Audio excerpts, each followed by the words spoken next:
Welcome to this series of introductory videos from SolidCAM. This video's topic is 2D iMachining. We covered the basics of 2D iMachining in a previous video where we talked about the definition of your machine and your material for the purposes of iMachining. Here we're going to use that functionality to actually generate a 2D iMachining toolpath. Let's take a look at how you would do that. So to get to the 2D iMachining toolpath, you can either go to the SolidCAM operations. You'll find 2D iMachining in the operation menu there. If you go to SolidCAM 2.5D, you can find 2D iMachining there, or you can just right-click on Setup, Add Milling Operation, and you can find it at the top of the list. Now, I've already created a couple ones here. We can review how they were done. A lot of this is going to be similar to what we saw in the pocket operation toolpath of this introductory series, because this is essentially a optimized pocketing toolpath. To add a 2D iMachining, you need to add those definitions. So you can either do that right at the beginning when you open up your CAM part. So again, a lot of stuff in this window is covered in the starting new CAM part video, so you can take a look at that as well. I've already got my post, got my stock and my target, coordinate system. We'll go down here to the iMachining database section. This is where we will apply those database entries that we did in the basics of iMachining video. So here's my per VMID. I selected it from the menu. Here's my 6061. I selected it from the menu there. Now, even though in the previous video, we did it in more of a global setting, we went to Tools, SolidCAM, iMachining Database. Here, we can actually do it inside the part file. We can just click on iMachining Database. We'll actually add our values here as well. And this is still the same global library. So if you create a machine database entry or a material database entry within a CAM part, it is still a global entry. So anything you define here, you can use in other places.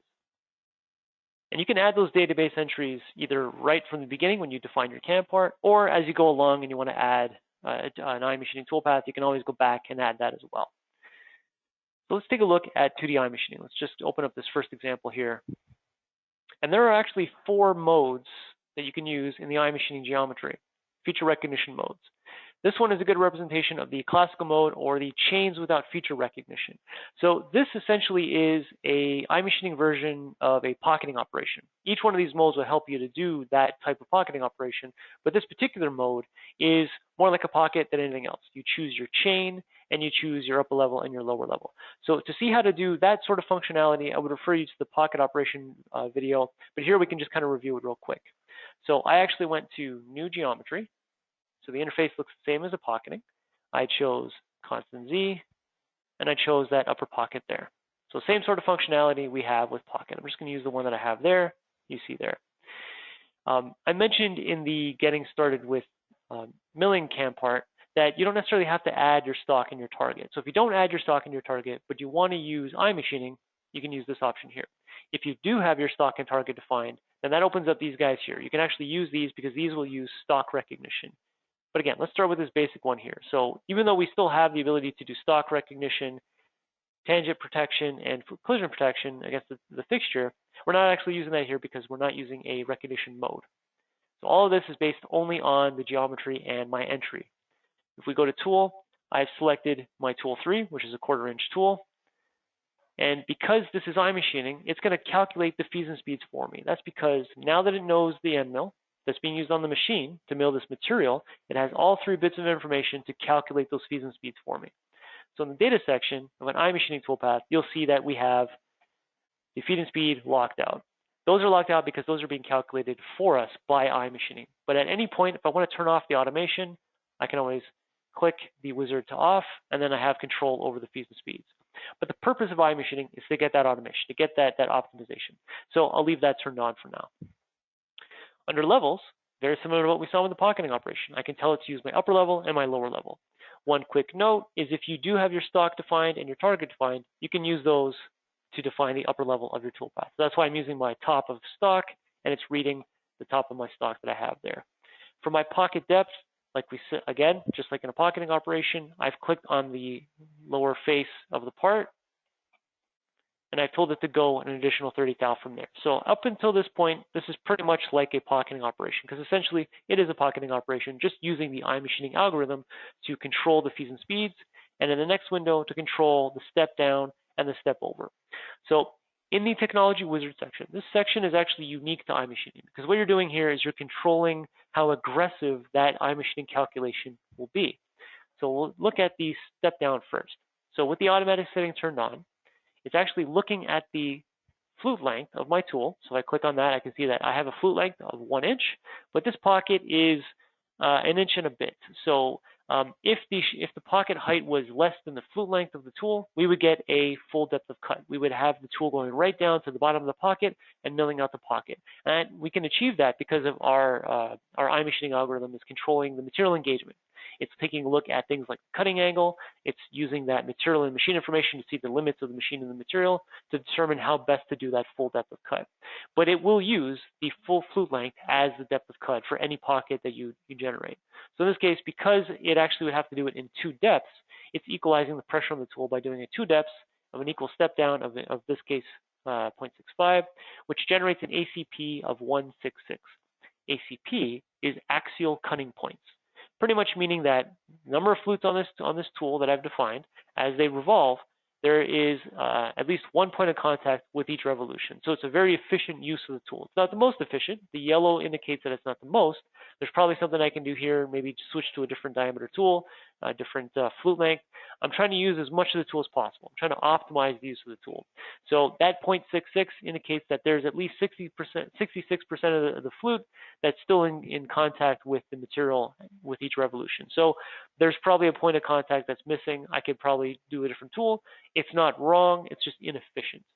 So like I said, if I chose maybe something different, I would get a red color indicating a lower efficiency or a green color indicating a greater efficiency. So we can take a look at that here. If I change from automatic to user defined, I actually can define the number of steps. So let's say I tell it to do it in 5 steps. So if I do this in 5 steps of 260, I'm getting that red color because I'm getting an ACP of 0.66. So an inefficient use of the tool. I don't need to take it in this shallow of a cut, but maybe there's a reason why I need to do that. So I'll switch it to user defined and use number 5 steps. If I do step down, let's put a step down of 100 thou, that is also an inefficient use. And you can tell because it knows to do it in 12 steps of 100 thou with that final step of exactly 100 thou, and that's giving me an ACP of 0.25. So I can take control over the automatic nature of this toolpath, but a lot of the times, if you're trying to get that optimization, iMachining is already giving it to you with automatic. In terms of the feeds and speeds, they're represented here as well, and you can see that I have this set to level 8. I'm getting this to go as fast and as hard as possible, but if I slide this back and forth, you'll see that those feeds and speeds increase or decrease as I slide this back and forth. That's because the machining level is a level of aggressiveness. So even though it's calculating feeds and speeds for me, I can tell it how aggressive to make that calculation. Another thing you'll see here, very visual representation, is the flute, the chip thickness is increasing or decreasing as well. And again, that is to do with how iMachining works. iMachining is looking to maintain a chip load. It does that by maintaining a chip thickness. So to maintain that chip thickness, it regulates the feed and speed and the cutting angle throughout the toolpath to maintain that chip load. The main focus of iMachining, and that's basically why we're controlling the feeds and speeds so controlled here. If you go to modify cutting conditions, there's some additional parameters you can use to further dial in this toolpath. And the purpose here, again, is to get this to be optimized. So for instance, if you know that you can only go to a certain chip thickness, you can plug that value in here. If you know that your holder can't handle the maximum RPM of your machine, you can check this box here and change the value there. All you're really doing here is really dialing it in to further represent the exact combination of machine, material, and end mill that you're using. One last thing, turbo mode. Turbo mode actually doubles that chip thickness, or effectively doubles that chip thickness. And because the chip thickness is responsible for how aggressive this is, once you turn on turbo mode, you're effectively looking at levels 9 to 16. So level 8 turbo is as fast and aggressive as this thing is going to get. Under technology, this is an automated toolpath. So it'll take over and control the cutting angles and the step over for you. But again, anytime you want to take control, turn off the wizard, and now you have control. But if you have it full on with the wizard and full automation, what you're really doing here is just telling it how much material you want to leave on the walls and the floor. In this case, I'll just leave it with those defaults. And then lastly, in the link section, iMachining by default will do a helical entry into cavities and a side entry whenever there's an open edge or a fully open pocket. So those are the two options for the entry of an iMachining, but with respect to the helical, you can put in proper ramping angle according to your catalog data for your tool if you need to. And if it's a non-sensor cutting tool and you need to give a step down to that helix, turn that off, and you can see that you can put a step down in there as well. If you have a drilling operation before you do this 2D iMachining, you can use that drilled hole as a pilot hole. All you got to do is just tell it to recognize the pre-drill operation, and then it'll select that hole as an entry point. So instead of doing a helical entry, it'll plunge down that pilot hole. So since I've already calculated this, let's take a look at the wireframe of the toolpath. So you'll notice first thing, there's one entry, one exit. This rapid movement here is just to go down to that second depth of cut. If we take a look at it kind of a little closer, you can see there's our helical entry to the first depth of cut. If we take a look at this from the point of view of the tool, we're doing what's called a morphing spiral. So from that entry helix, we're morphing out.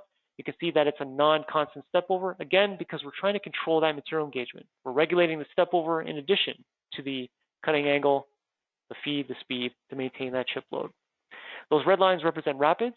Those rapids are skimming across the top of the material. We know we already removed the material. There's no need to exit completely out of the pocket just to avoid any material. So we're reducing the cycle time just by doing that.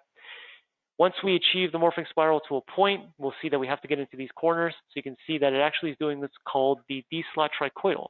It actually works its way into that corner, never doing a 90-degree turn, never going to hear a squeal in your iMachining because it's always maintaining that material engagement. So that was what we call the classic mode, or chains without recognition. But now let's see how this works when there is some recognition.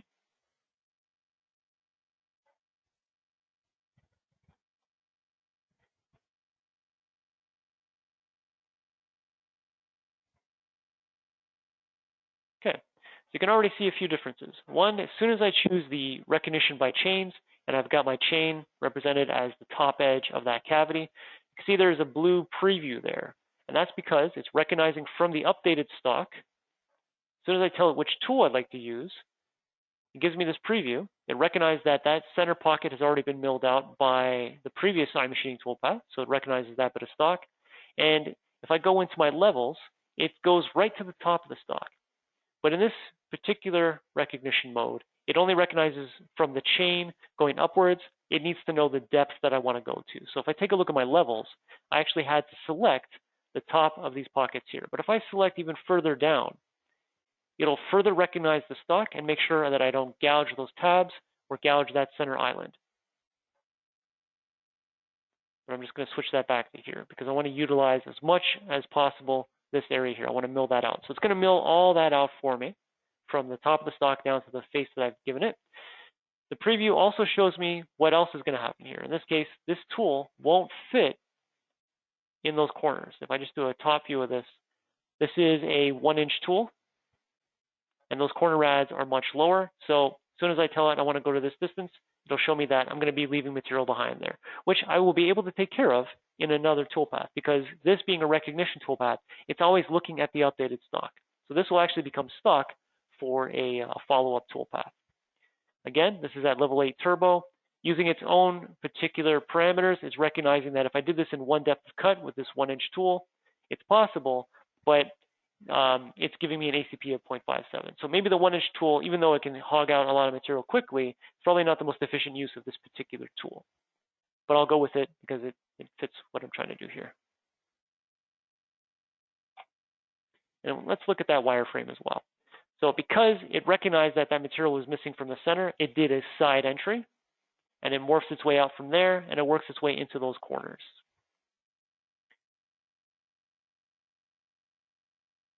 This one, we're going to use the next recognition mode, and that is using faces. Now, this one is a very powerful one. This utilizes the same sort of smart face technology we saw in the pocket operation video. The geometry is the face itself. I chose that bottom face right there, and from there it recognized the outermost chain, the innermost chain. That blue haze there, that is the preview showing me again that this same tool can't go in that corner. It's going to mill as much as it can around those walls. And I also, again, have the stock recognition and the target protection there as well. So it's generating a toolpath based all on the geometry, even the levels themselves. because I've chosen that face, it knows that that's the lower level of my face as well by default, and it made it associative. You can see that it projected upwards to the top of the stock, but for this operation, since I've already milled down to this face, it knows to start this toolpath at that face. So the preview shows me that as well. Same tool, level 8 turbo, and I'm leaving some material on the walls and the floor here as well. If we take a look at that one, it recognized that that's really the only area I want to work in, but that's still a type of cavity. So it still has the helical entry, and because it can't really achieve a morphing spiral in this exact area, we're getting more of that separation channel. We're getting it to work its way through these little bottlenecks here, still doing iMachining. It's still doing that kind of deslatrocoidal movement to make sure it never buries the tool, even if it really just has to do this kind of a slot area.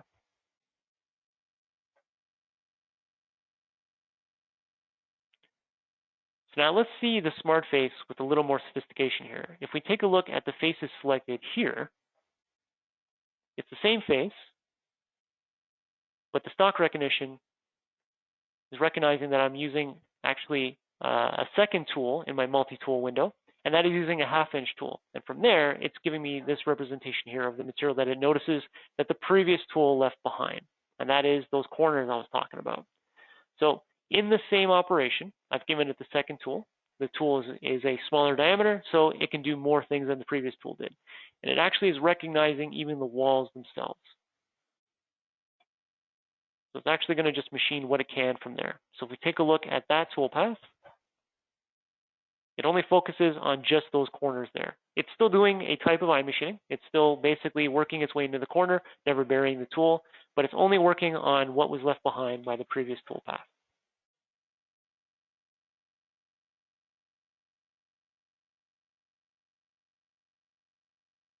Okay, another type of recognition is the fact that I'm using the same tool, but now on this face, and again, it recognizes that that's pretty much the only material left on that particular face, but it also is feathering out from there as well. So it extends from the chain. So if you remember from the pocket operation video when we did Smart Face, it recognized the walls and the open edges, but from that open edge, it extends outwards to machine as much of the material as it can. And that is the leftover rad from this face here.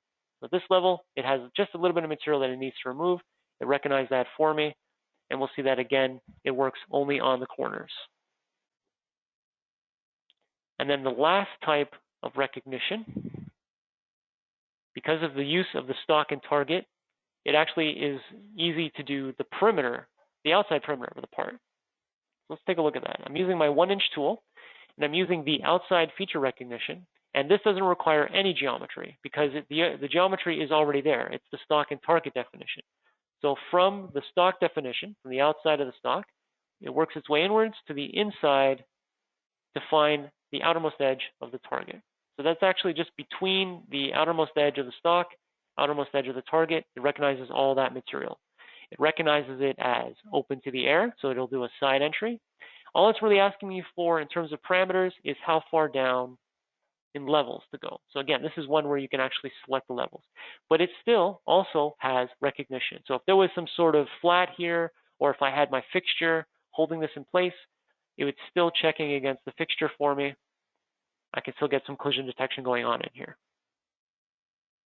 And the way that toolpath looks, again, side entry, and it's morphing its way around as well. As soon as it cuts off those corners, it'll just do one continuous move around there. So you'll notice that these are out of order. I probably want all my tool 2s to be together. So what I'll do is I'll just drag this guy up. So now I have my tool 2s all in order, but it wants to be recalculated, and everything after it wants to be recalculated as well. And that's simply because these are stock recognition toolpaths. So as soon as I affect any kind of change to my toolpaths, they will recognize the stock needs to be updated, and they will want to be recalculated themselves. Another thing to note is if we go into this toolpath here, this one's a good example.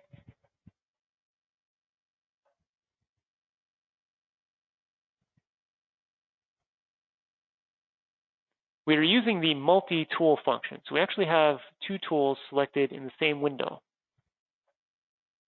So that second tool is basically doing a semi-roughing operation. It's looking at just the corners for me. But if I also wanted that tool to do the wall and the floor, all I have to do is check these boxes, and that turns this into just a roughing operation. From just a roughing operation to now a finishing operation. It should give me the ability to do some finishing as well. So if I double click on tool 1,